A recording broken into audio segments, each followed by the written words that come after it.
invisible Scarlet O'Neil versus the King of Slums.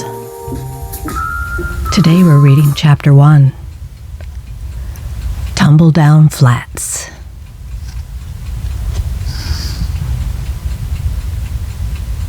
The problem of an old acquaintance, Charles Dew, a young architect, and the strange way her own dreams came true, made the life of a beautiful Scarlet O'Neil both interesting and exciting. But Scarlet's life had always been that way, ever since she discovered that she possessed power to transform herself into an invisible being by merely pressing a strange nerve in her left wrist.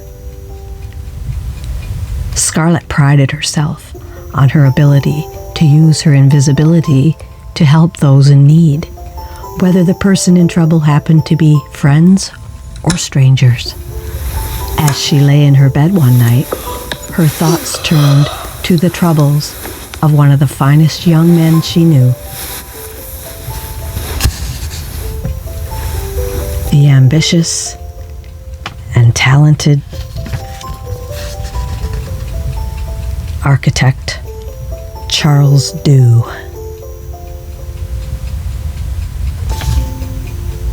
She had met him that morning, and he told her his trouble. As Scarlet lay tossing about, she went over his problem. That morning, Charles had rolled out a stack of blueprints and examined them closely. He added a tiny line in one place, a number in another.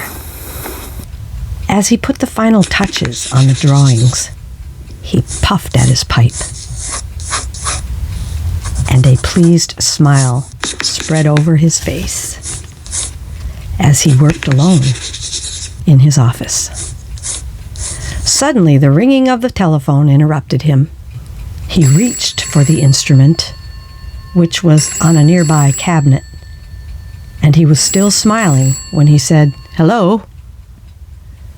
He recognized the voice on the other end of the line before the speaker identified it himself. "Charles, this is Mayor Whitefield," the voice said. Charles shifted the receiver to the other hand and listened more closely. "Say, I'm afraid you better stop drawing those plans for the Better Housing Project," the mayor said. "What?" Charles was plainly amazed. "Why, I've almost completed them. What has happened?"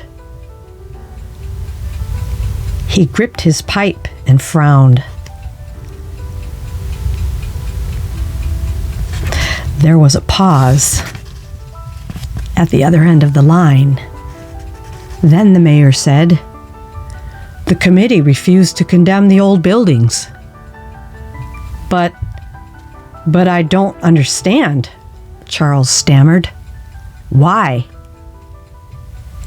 "They claim the buildings are sound and have adequate facilities," Mayor Whitefield explained after another pause. "But that isn't true. Those shacks are falling apart," Charles protested. The mayor said he was sorry, but there was nothing he could do. It was up to the committee to decide, and they had given their decision, he explained. Charles slowly replaced the telephone and stared dejectedly into space. He re-rolled the blueprints he had been working on and absently turned down his sleeves.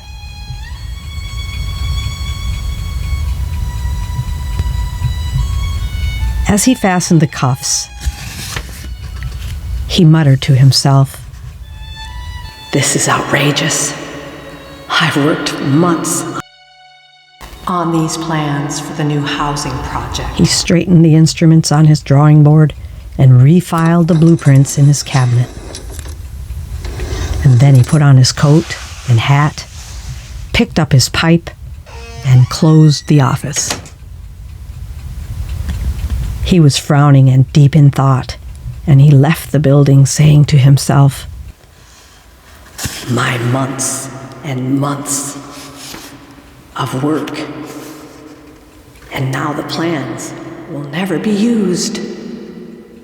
How could that committee possibly say those old, dilapidated buildings were sound?" He shoved his hands in his pockets and walked around the block, his mind absorbed in the heartbreaking news. Undoubtedly, Mr. Cecil Strike had plenty to do with it. He owns 80% of the property in that area, he muttered. He turned a corner and almost walked into Scarlet O'Neil, then started to walk along without speaking. Charles do," Scarlet said. Her voice jerked him back to earth. He tipped his hat and smiled, saying apologetically, "Oh, hello, Scarlet. Sorry, my mind was preoccupied." Scarlet readily forgave him. "How are you? And how are your plans for the new project coming along?" she asked. "I've just about finished the plans for the housing project, but now the city refuses to condemn the old property," he explained, his face expressing his disappointment. "That's awful, Charles. But why?" Scarlet asked. Charles told her that he had been asking himself that very question.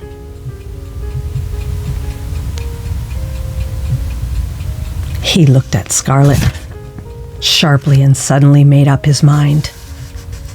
"Hop in the car," he said. "I'm going to find out why myself right now." Scarlet obediently opened the door of Charles' roadster and climbed into it. She was just as anxious as he was to get to the bottom of the matter. She knew he had worked hard on the housing plans and that the community needed new homes badly.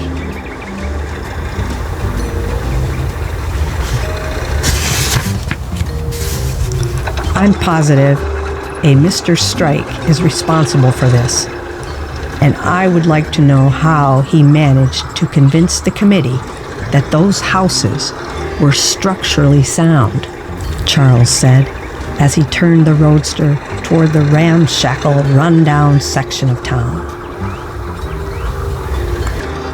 "Just look at these old relics," he said. "If something isn't done about them soon, accidents will fatally injure many of the tenants."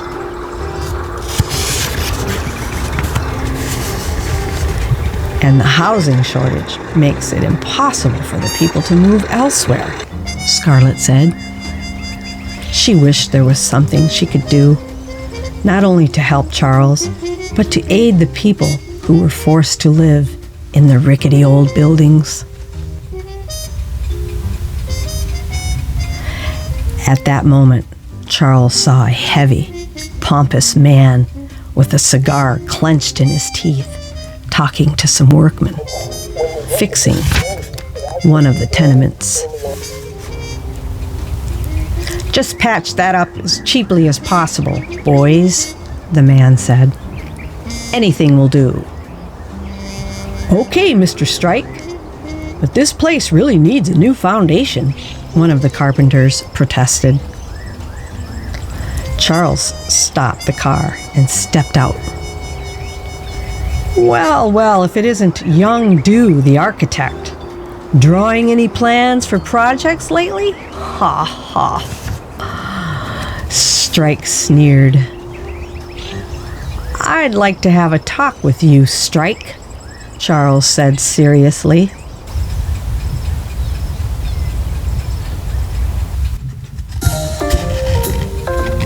That's the end of Chapter 1. Join me again next time as we read Chapter 2.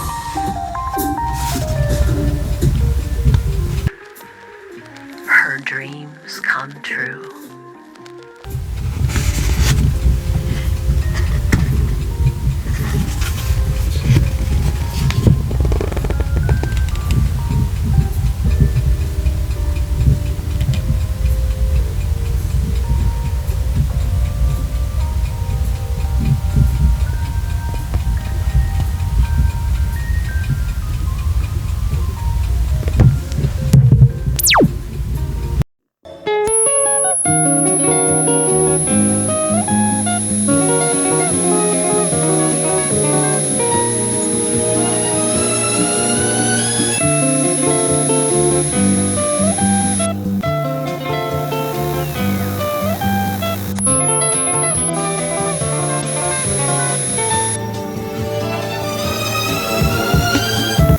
Thank you for watching.